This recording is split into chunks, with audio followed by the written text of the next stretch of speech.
Mengenal Deddy Corbuzier, sosok botak, tegas, dan penuh kontroversi. Dulu, dia dikenal sebagai pesulap yang bermain dengan pikiran manusia. Sekarang, dia jadi salah satu podcaster terbesar di Indonesia. Tapi, di balik itu semua, ada cerita yang jarang orang tahu. Dari anak disleksia, yang sempat dianggap tertinggal, hingga menjadi sosok yang mampu mengendalikan perhatian jutaan orang. Dan inilah dia, Deddy Corbuzier.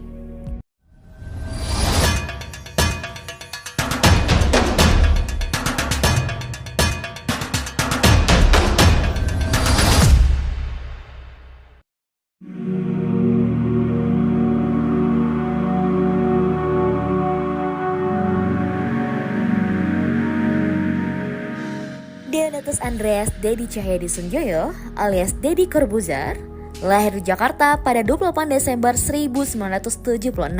Ia dilahirkan di tengah keluarga sederhana dari pasangan Omar Sunjoyo dan Heniwati. Ketika ayah Deddy pertama kali hijrah ke Jakarta, ia hanya bekerja sebagai seorang supir mikrolet alias angkot. Sedangkan ibunya dulu berprofesi sebagai tukang jahit rumahan. Tak mau terus-menerus menjadi sopir, ayah Deddy terus berjuang hingga akhirnya memiliki sejumlah mikrolet. Ayah Deddy kemudian menyewakan beberapa unit mikroletnya untuk orang lain. Setelah itu, ayah Deddy Corbuzier berhasil mendapatkan kerja kantoran hingga akhirnya memegang jabatan sebagai manajer di sebuah perusahaan percetakan asal Jepang. Meski telah memiliki pekerjaan tetap, penghasilan ayah Deddy sebagai manajer kala itu rupanya belum seberapa. Dalam perjalanannya, Deddy bahkan sempat diajari oleh ayahnya untuk mengejar mimpi sebagai orang kelas menengah. Hidup ideal menurut ayah Deddy saat itu adalah memiliki pekerjaan di kantor, mendapat gaji setiap bulan, punya mobil, dan memiliki tabungan 100 juta. Pola pikir tersebut kemudian mendorong Deddy untuk keluar dari rumah. Ia mulai belajar sulap sendiri. Dari buku latihan, diam-diam dan mencoba di depan cermin. Sulap jadi pelariannya, tempat di mana dia tidak perlu jadi normal seperti orang lain. Saat remaja, Deddy berkesempatan mengikuti berbagai seminar sulap internasional. Ia bahkan terhubung dengan komunitas sulap dunia seperti International Brotherhood of Magicians. Di sanalah wawasannya terbuka.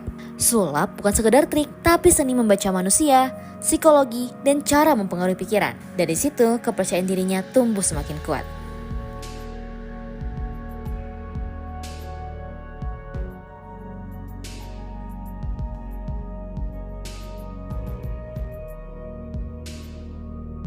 Sambutan yang paling meriah untuk Master of Mentalist, Master Deddy Corbuzier.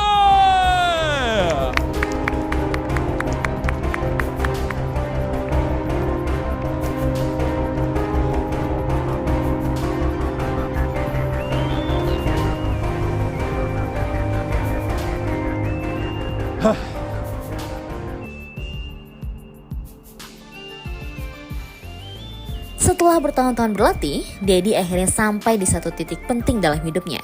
Dia tidak ingin hanya menjadi penonton, dia ingin dikenal. Dari panggung kecil, acara komunitas, hingga pertunjukan sederhana.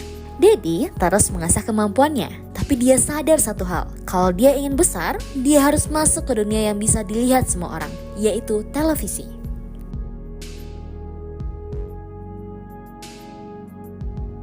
Namun, jalan ke sana tidaklah mudah.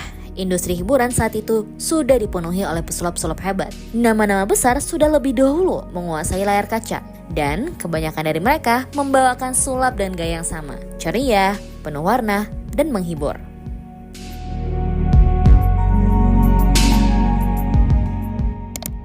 Deddy melihat celah itu. Dan dia mengambil keputusan berani. Dia tidak akan menjadi seperti mereka. Dia akan jadi berbeda.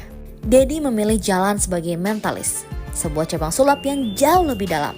Bukan sekedar trik tangan, tapi permainan pikiran, psikologi, sugesti, dan observasi manusia. Deddy kemudian debut di layar kaca pada tahun 1998 sebagai salah satu pesulap dalam program Impresario 008 yang tayang di RCTI. Sebagai pesulap, Deddy kerap tampil dengan baju serba hitam, bentuk rambut dan jenggot yang unik, serta riasan mata hitam yang tebal. Penampilan mengesankan di program televisi tersebut rupanya membuat nama Deddy semakin dikenal banyak orang. Ia terus menampilkan berbagai trik sulap yang memukau, seperti menebak headline berita koran, hingga menyetir mobil dengan mata tertutup. Namun puncaknya belum datang. Sampai akhirnya ia mendapatkan kesempatan besar sebuah panggung nasional yang mengubah segalanya. Acara The Master. Disinilah nama Dedi benar-benar meledak. Bukan hanya sebagai performer, tapi sebagai ikon. Setiap aksinya bukan cuma menghibur, tapi membuat orang-orang merinding, seolah-olah dia benar-benar bisa masuk ke dalam pikiran manusia. Dari situ, karirnya melesat. Dari seorang anak yang dulu kesulitan membaca, menjadi sosok yang mampu membaca orang lain di depan jutaan penonton. Dan sejak saat itu, Deddy Corbuzier bukan lagi sekedar pesulap, tapi fenomena. Setelah namanya meledak sebagai mentalis, Deddy tidak berhenti di situ. Dia naik ke level berikutnya. Bukan hanya tampil, tapi mengendalikan panggung. Ia mulai dipercaya menjadi host di berbagai acara televisi. Salah satu yang paling melekat adalah Hitam Putih. Di sana, Deddy menunjukkan sisi lain dari dirinya. Bukan hanya misterius, tapi juga tajam, cerdas, dan berani mengulik sisi terdalam seseorang. Pertanyaannya sering tak terduga, gaya bicaranya lugas, dan itu justru yang membuat penonton terpikat. Tak berhenti di situ. Ia juga terlibat dalam acara besar seperti The Master dan Indonesia Got Talent.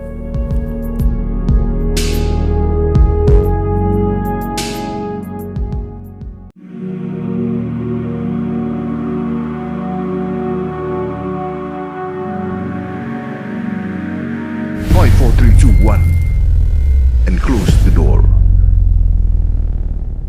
Pak Yusuf Hamka, Babah Al. Assalamualaikum. Raja-rajanya konspirasi. Waduh.